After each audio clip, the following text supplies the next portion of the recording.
Bonjour Hubert Reeves. Bonjour. Évidemment l'astrophysicien qu'on connaît et puis le président de l'association Humanité et Biodiversité, le Québécois aussi, oui, que l'on oui. salue sur ce plateau, qui publie un livre Là où croit le péril, croit aussi ce qui sauve. C'est donc publié au Seuil. Vous croyez vraiment que ce qui peut sauver l'humanité est à portée de main? Certainement, mais l'issue est certainement incertaine aussi. Ce titre-là, il présente les deux aspects. Il faut être réaliste. Là où croit le péril, il y a du péril qui est en croissance, mais il y a quelque chose qui croît aussi. Oui. C'est quoi le péril, Hubert Reeves? Le péril, c'est l'élimination de l'espèce humaine, rien de moins que ça. Vous pensez que c'est possible que l'espèce humaine puisse disparaître? Tout à fait possible.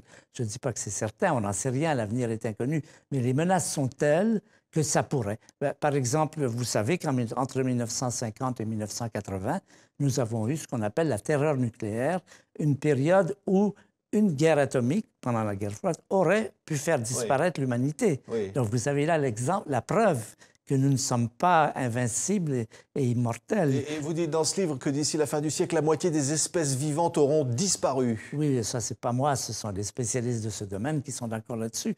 Notre action, nous, de l'humanité, est tellement saccageuse que nous éliminons tous les ans des quantités d'espèces végétales et animales dont nous dépendons pour notre propre survie, pour notre nourriture, pour notre chauffage, etc. etc. Oui. Donc, c'est en ce sens-là que nous sommes menacés par le réchauffement climatique, par la pollution, tout ce que vous entendez. Est-ce qu'on peut dire, vous le dites, vous citez Platon dans ce livre, qui dit que l'homme, par rapport aux autres animaux qui avaient la fourrure ou qui avaient la force pour se défendre, l'homme n'avait que l'intelligence. Mais finalement, sa propre intelligence est en train de le tuer? Sa propre intelligence pourrait le tuer. Ce qui l'a sauvé pendant des milliers d'années, si les êtres humains n'avaient pas été intelligents, ils seraient disparus, ils auraient été bouffés. Et ça leur a permis de survivre. Mais aujourd'hui, on s'aperçoit que l'intelligence joue un rôle beaucoup plus ambivalent parce qu'elle nous donne les moyens, par notre technologie, par notre science, de faire des appareils d'une telle puissance, destruction des forêts, vider les poissons des océans, que nous sommes menacés par notre intelligence. Et pourtant, Hubert Reeves, on a l'impression que jamais on a eu autant conscience de la nécessité de préserver l'environnement. C'est-à-dire, ça dépend de qui vous parlez, là. Il y en a qui ne sont absolument pas conscients de cela, pour lesquels ça n'est pas un problème. Qui, par exemple? Vous voulez dire les hommes politiques, ceux qui dirigent? Un peu partout dans le monde, il y a beaucoup de sceptiques, aux États-Unis en particulier et ailleurs, qui ne veulent pas entendre parler de mesures écologiques ou environnementales. En raison des intérêts économiques? Sans doute, et puis parce qu'on ne veut rien savoir.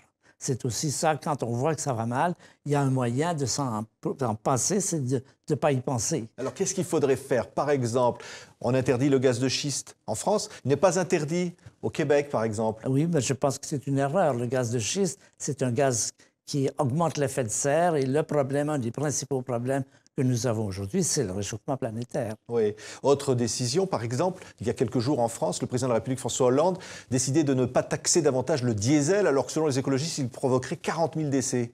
Je crois que c'était aussi une mauvaise décision. Il faut être vigilant sur ce qui se passe, sur les effets à long terme et à court terme de notre activité et de ne pas avoir taxé le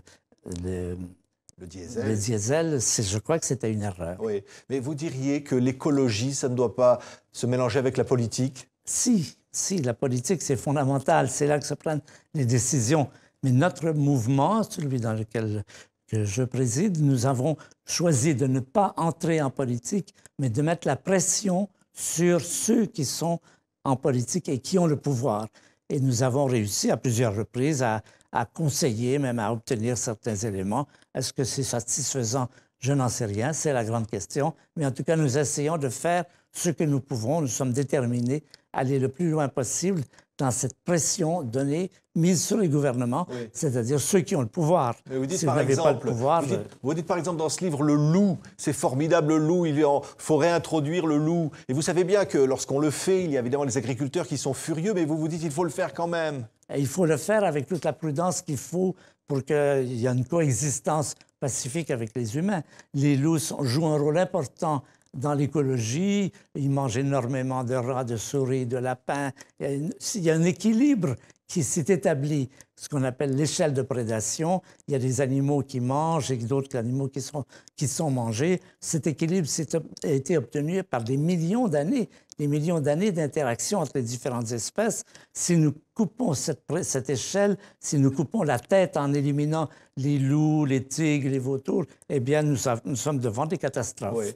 Vous citez les espèces disparues ou qui vont disparaître, une espèce de puma qui a définitivement disparu. Oui. Vous parlez même des vers de terre qui sont en train de disparaître. Ça, c'est beaucoup plus dramatique pour nous que les pumas. Les pumas, c'est triste, mais ça ne nous touche pas de près. Les vers de terre, c'est toute la fertilité des sols qui est impliquée. Les vers de terre oxygènent les sols et cette chute rapide des vers de terre et des insectes, des abeilles, tout ça, nous menace nous-mêmes dans notre survie. C'est l'agriculture intensive, c'est l'usage des pesticides. L'usage exagéré des pesticides et des engrais. Les engrais et les pesticides jouent un rôle, mais il faut voir quel est l'aspect négatif qu'il y a derrière. Donc, les utiliser au compte-gouttes, au lieu de les utiliser en masse comme on le fait maintenant. Oui, dans ce livre, il y a la dimension du rêve, parce que comme toujours, vous vous projetez devant le ciel avec les astres qui sont là, le Big Bang dont vous parlez beaucoup, évidemment, la création humaine. Vous avez l'impression que l'homme se perd à certains moments, oublie finalement ce mystère de l'humanité. Peut-être que s'il en était plus conscient de notre place, comment nous en sommes arrivés à exister ici, comment des phénomènes planétaires, stellaires, des réactions nucléaires, des explosions qui ont eu lieu un peu partout, ont contribué à notre présence ici aujourd'hui. C'est ça qui est important, c'est ce que j'essaie de faire passer comme message, c'est cette prise de conscience de notre antiquité cosmique, dans tous ces phénomènes qui ont joué un rôle et qui font qu'on peut appeler la belle histoire, justement, c'est tous ces phénomènes cosmiques qui interviennent, ou sont intervenus dans notre existence. Vous aviez dit dans un livre, je crois, que l'homme était une poussière d'étoiles. Voilà, l'homme est fait de poussière d'étoiles. Les atomes qui constituent notre corps ont été forgés à l'intérieur d'étoiles qui ont vécu et qui sont mortes il y a des milliards d'années. C'est quand même assez fabuleux. Et on voit alors, ça aussi vous en parlez, dans le ciel encore, des lueurs de chaleur qui viennent de milliards d'années. Oui, nous avons ce que nous appelons le rayonnement fossile. C'est un vestige de cette lumière intense qui a été émise au moment du Big Bang, qui est un grand sujet d'étude aujourd'hui avec les télescopes, pour essayer de reconstituer l'histoire le plus loin possible dans les 13,7 milliards d'années de l'âge de l'univers. Merci Hubert Reeves. Là où croit le péril, croit aussi ce qui sauve. Merci, voilà cette belle phrase à la une de ce nouveau livre publié au Seuil qui nous fait rêver et nous apprend aussi beaucoup de choses. Merci d'avoir été l'invité de TV5 Monde. Merci de m'avoir invité.